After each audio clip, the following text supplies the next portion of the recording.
El constante pitido del monitor cardíaco era el único sonido en mi habitación del hospital. Mi cuerpo dolía, pero el dolor emocional era mucho peor. Miraba mi teléfono, leyendo el mensaje una y otra vez. Ya no puedo más. No intentes buscarme. Mi nombre es Sophia Anderson, y a los 32 años yacía en la UCI mientras mi esposo, con quien llevaba 8 años casada, desaparecía con todos nuestros ahorros, dejándome enfrentar una crisis de salud crítica completamente sola. Todo comenzó con lo que pensé que era una migraña fuerte. Llevaba meses con dolores de cabeza, pero Marcus, mi esposo, siempre los minimizaba.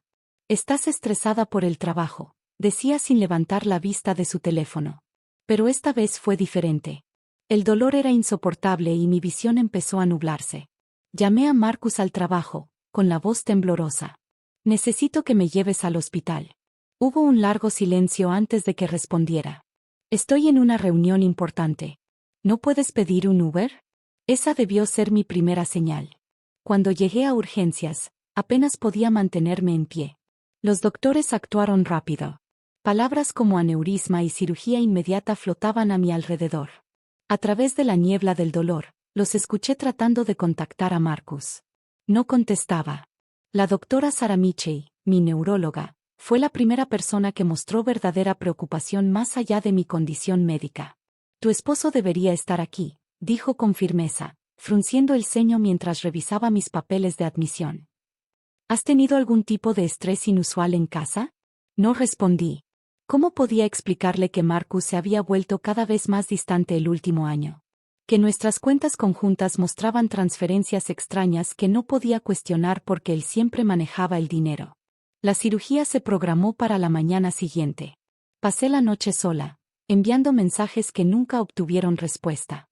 Mis suegros, Barbara y George, llegaron cerca de la medianoche. «Marcus no vino», dije débilmente. «Está abrumado, cariño», dijo Barbara, dándome una palmadita en la mano, sus uñas perfectamente arregladas brillando bajo las luces del hospital. «Los hombres a veces no saben cómo manejar estas situaciones. Ya sabes lo sensible que es». «¿Sensible?». «Claro. Como cuando sufrió tanto por mi ascenso el año pasado que no me habló durante una semana porque yo ganaría más que él. La mañana de mi cirugía revisé mi teléfono una última vez. Aún nada de Marcus, pero había una alerta del banco. Se habían hecho múltiples transferencias grandes en las últimas 24 horas. Mi corazón comenzó a acelerarse, haciendo sonar las alarmas del monitor. La doctora Michey entró deprisa. «Sophie, necesitas tranquilizarte». Vio mi teléfono, la alerta bancaria aún en pantalla, y su expresión se endureció. «¿Qué está pasando?». «Se llevó todo», susurré, sintiendo como la realidad me golpeaba como un puñetazo.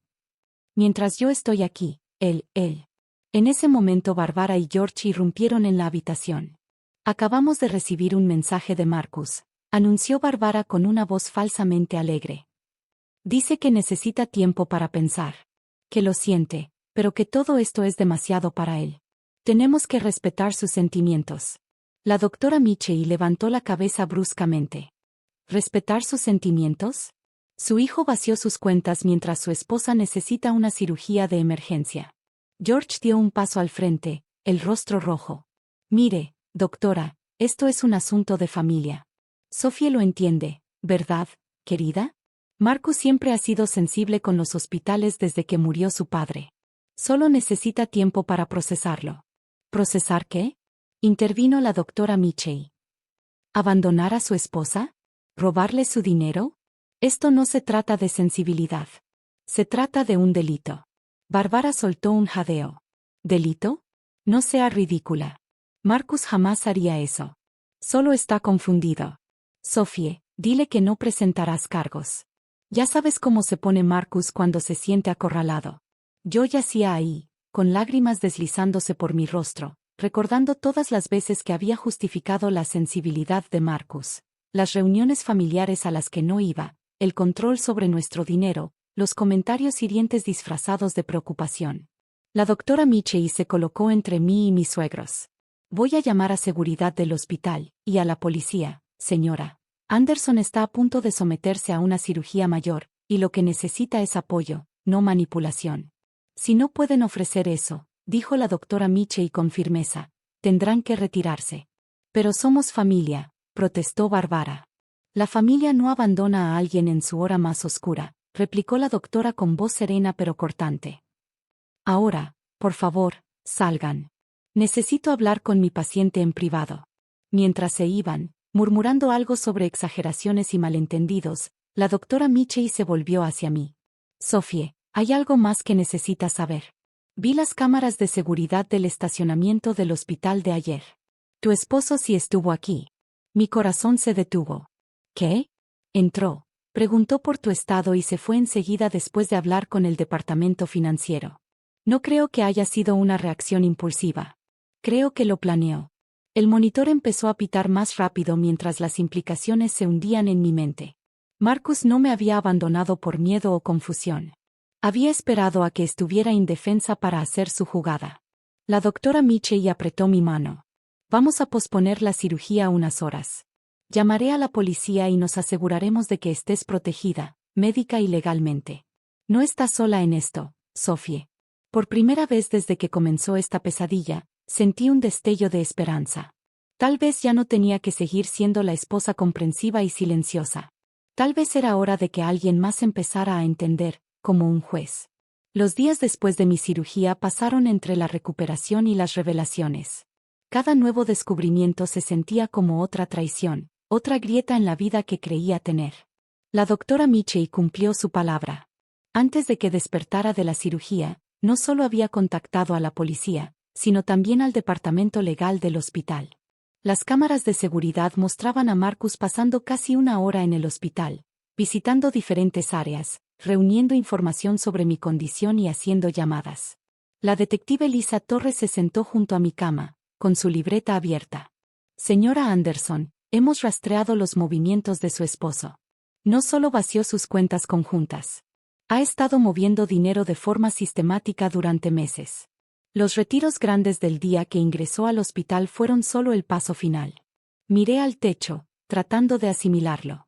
¿Cuánto? Casi $300,000, respondió la detective.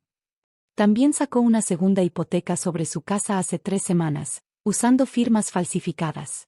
El pitido del monitor traicionó mi conmoción. ¿Una hipoteca? ¿Firmas falsificadas? ¿Quién era realmente este hombre con el que me había casado? Bárbara y George aparecían todos los días, alternando entre la culpa y la ira. Estás destruyendo a nuestra familia, me espetó Bárbara una tarde. ¿La policía? ¿En serio, Sophie? Marcus cometió un error. Presentar cargos no es lo que hacen las esposas amorosas. La doctora Michey, que se había convertido en mi inesperado ángel guardián, escuchó la conversación. ¿Y abandonar a su esposa gravemente enferma si es lo que hacen los esposos amorosos? Replicó mientras revisaba mis signos vitales con precisión. ¿Qué valores familiares tan interesantes, señora Carter? La investigación reveló más que fraude financiero. Marcus llevaba planeando todo esto por casi un año.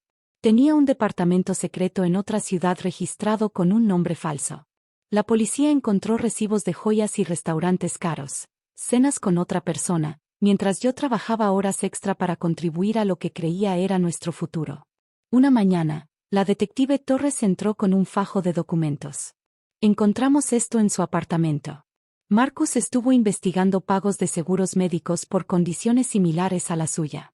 Creemos, dudó, intercambiando una mirada con la doctora Michey. Creemos que estaba esperando a que su condición empeorara. Exacto, dijo la doctora Michey con la voz tensa por la indignación. El momento de su partida no fue casualidad. Quería que estuvieras incapacitada antes de actuar. Las implicaciones me enfermaron físicamente. ¿Lo había sabido todo este tiempo? ¿Había estado esperando a que mi cuerpo fallara para quedarse con todo? Esa noche, George irrumpió en mi habitación, agitando su teléfono.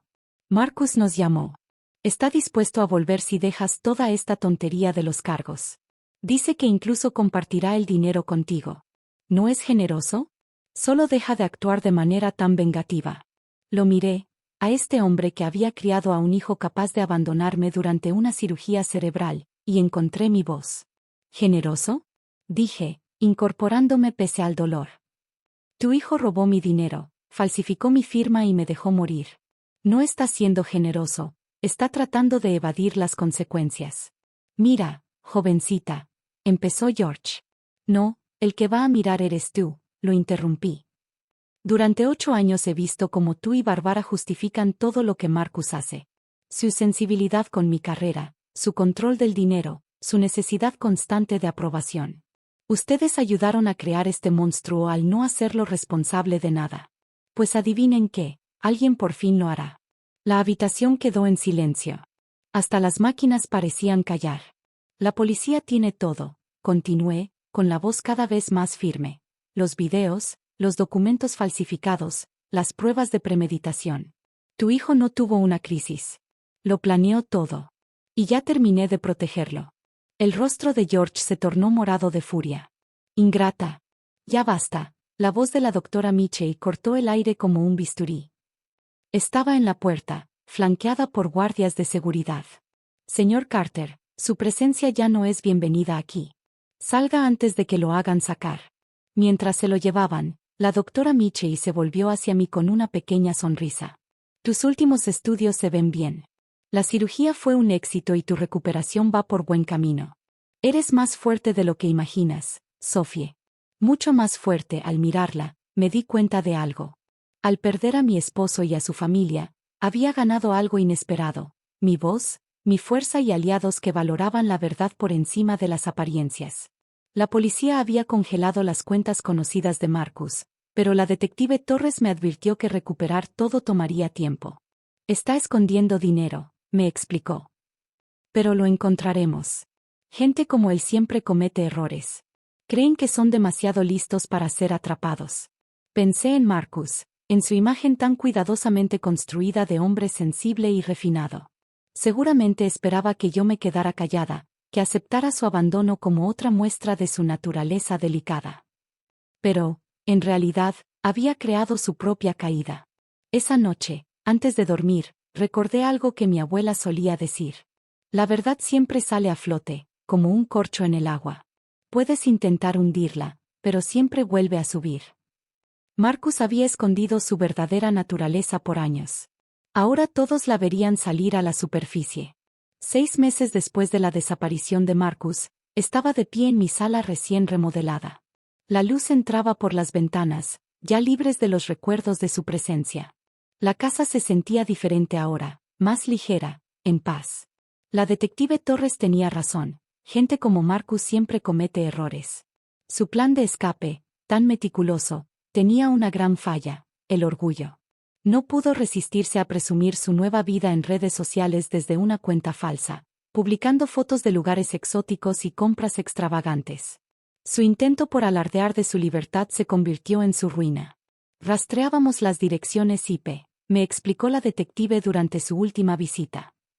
Usaba una VPN, pero sus patrones eran predecibles. Cada domingo por la noche, sin falta, publicaba desde el mismo lugar. Su esposo está disfrutando los fondos robados en un departamento de lujo en Miami. El arresto fue sorprendentemente anticlimático. Sin persecución, sin lágrimas, solo Marcus, con su ropa de diseñador, siendo esposado mientras cenaba en un restaurante elegante. La expresión de sorpresa en su rostro cuando la policía se acercó fue captada por las cámaras de seguridad.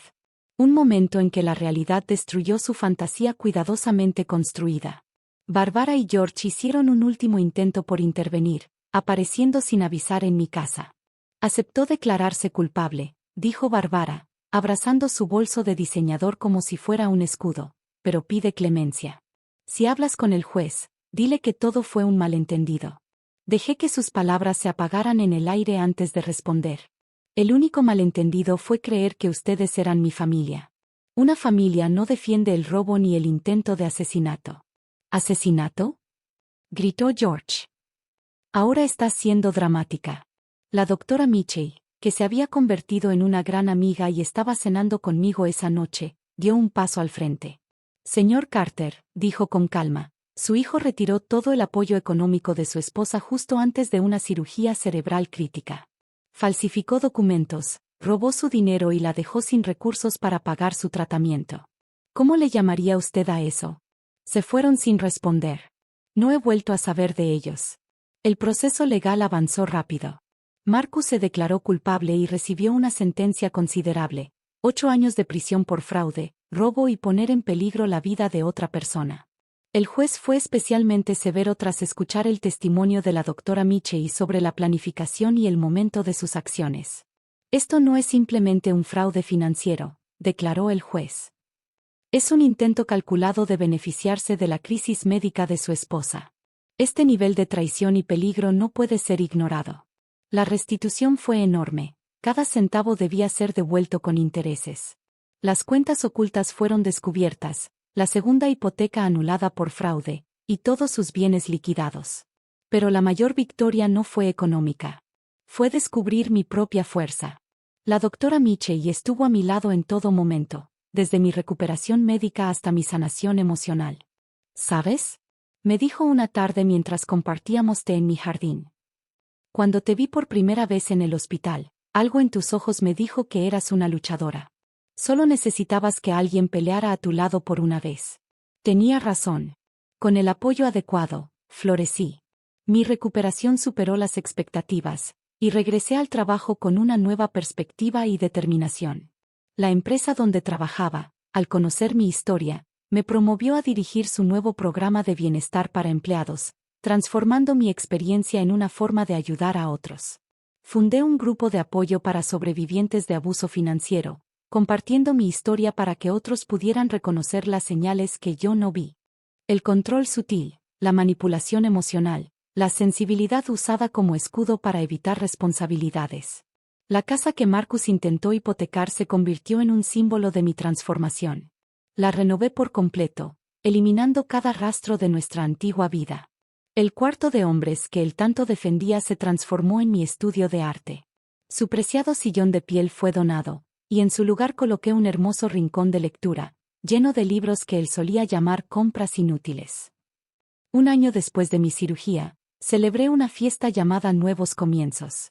Amigos, colegas y miembros de mi grupo de apoyo se reunieron para celebrar no solo mi recuperación, sino mi renacimiento. La doctora Michei levantó su copa y brindó. Por Sophie, dijo, quien nos recordó que la verdadera fuerza no está en soportar el abuso, sino en enfrentarlo. Y por los nuevos comienzos, que a veces parecen finales, hasta que pasas la página. Mientras miraba a esas personas que me habían apoyado, creído en mí y ayudado a reconstruirme, comprendí algo profundo. Marcus solo había perdido dinero y libertad. Pero también perdió la oportunidad de conocer a la persona en la que me había convertido. Su ausencia abrió espacio para mi presencia. Su traición me llevó a mi empoderamiento. Esa noche, cuando todos se fueron, me senté en mi rincón de lectura con una copa de vino, viendo el atardecer por la ventana. Mi teléfono vibró con una notificación: la apelación de Marcus había sido rechazada. Cumpliría su sentencia completa. Cerré la alerta sin leer más. Su historia ya no formaba parte de la mía. Tenía otro relato que contar ahora, uno de resiliencia, recuperación y renacimiento. A veces, comprendí, ser abandonado es solo la forma que tiene la vida de liberarte. Abrí mi laptop para trabajar en mi libro. Renacer fuerte, guía de una sobreviviente del abuso financiero. El cursor parpadeaba en la página en blanco, listo para comenzar mi historia de nuevo. Esta vez, contada con mi propia voz, en mis propios términos.